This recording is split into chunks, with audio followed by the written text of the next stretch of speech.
Bake ചെയ്യാതെ steam ചെയ്യാതെ മുട്ടയില്ലാതെ ഒരു കാരമൽ പുഡിംഗ് വളരെ പെട്ടെന്ന് തന്നെ നമുക്ക് ചെയ്തെടുക്കാം എന്നുള്ളതാണ്. പഞ്ചസാരയും വെള്ളവും അതുപോലെ വിനീഗറും കൂടെ ചേർത്ത് ലോ ഫ്ലെയിമിലൊന്ന് കാരമലൈസ്ഡ് ചെയ്യാൻ വെച്ചേ. അതൊരു ലൈറ്റ് ഗോൾഡൻ കളർ ആയപ്പോൾ തന്നെ പെട്ടെന്നൊരു പാത്രത്തിലേക്ക്, അതായത് പുഡിംഗ് സെറ്റ് ചെയ്യുന്ന പാത്രത്തിലേക്ക് ഞാൻ ഒഴിച്ചു.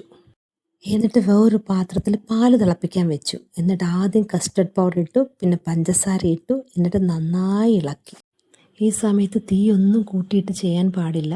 ഒരു തിക്കായിട്ടുള്ളൊരു കൺസിസ്റ്റൻസി കിട്ടുന്നിടം വരെ നന്നായി ഇളക്കുക. നേരത്തെ ഞാൻ കാരമലൈസ് ചെയ്തത് ഒരു ബൗളിലേക്ക് മാറ്റിയിരുന്നല്ലോ, അതിലേക്ക് ഇതൊഴിക്കുക.